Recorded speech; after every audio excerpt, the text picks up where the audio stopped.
Hello everyone, it's Shane Kanto, your Wasteland reviewer, and I'm here to review Season 2 of Only Murders in the Building. And this was such a big hit with the first season. It really captured the imagination of people. People fell in love with Charles, Oliver, and Mabel, our three crime murder podcast fans who come together to solve an actual murder. And now somebody very close to them gets murdered, and people think they did it. And specifically Mabel. And each of these characters go on some very interesting arcs in this season. Mabel is struggling with the fact that people think that she's capable of these things.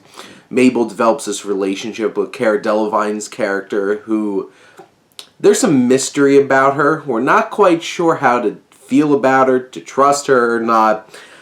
She definitely gives off some sketchy vibes. And there's one particular episode, basically where they're playing, werewolf or mafia, amongst us, however you want to call it, that kind of fleshes that out, and it was a very interesting experience. You have Mabel making some connections with some characters from the first season that were quite unexpected as she goes on this journey trying to put together some clues. She's a bit isolated at times from the rest of the group. You have Oliver, Martin Short, who, he is just a ball of energy, and he has his whole dynamic with his son, and you get some extra perspective on his relationship with Nathan Lane's character and why there's some deep-seated resentment. And I feel like that's interesting carrying over from last season, kind of building that dynamic. You have Charles. Steve Martin is an absolute delight.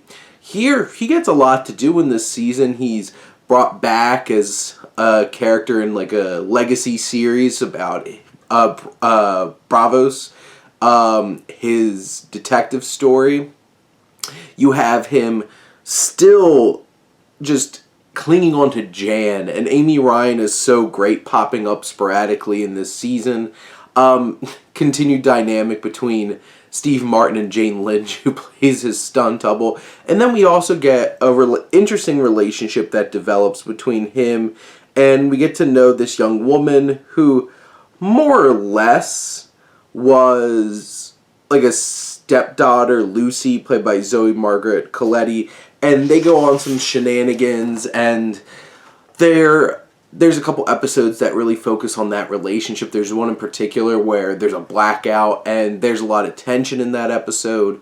Some of the characters, like Tina Fey and her assistant character, get a lot more focus in this season, and how they fit into this story is pretty interesting. Michael Rappaport, who's just this douchey cop, pops up. Of course, they have to have celebrities, and Amy Schumer's in this season. And what's interesting is the murder at the center here really brings up a lot about Charles's past and his father and his relationship with his father and the relationships that Charles's father was having in this building. And I like how this season really expands upon the history and legacy. I do think after a while, how many murders can happen around these people? But this one felt like a direct link to the first season, so it felt more natural, and I appreciated it. And we felt invested, and we got to know the other people in the building a little bit more. They got some moments to flesh it out. And the last episode, how they kind of piece it all together, is pretty unexpected. It plays on the expectations that us as an audience kind of lean towards, and then has some fun with it. And this is such an enjoyable film in the series over on Hulu. What they leave you off with leading into the next season is pretty awesome and exciting, and I can't wait to see season 3. This is continuing the magic. It's vibrant, it's fun, the music, the characters, just the setting of this hotel, just this building. It's just such a great time, and I'm so looking forward to continuing to see Charles, Oliver, and Mabel, and all the shenanigans they get into. But those are my thoughts on Season 2 of Only Murders in the Building. Let me know what you think, and let's talk some TV. But thank you as always for tuning in and supporting your Wasteland reviewer.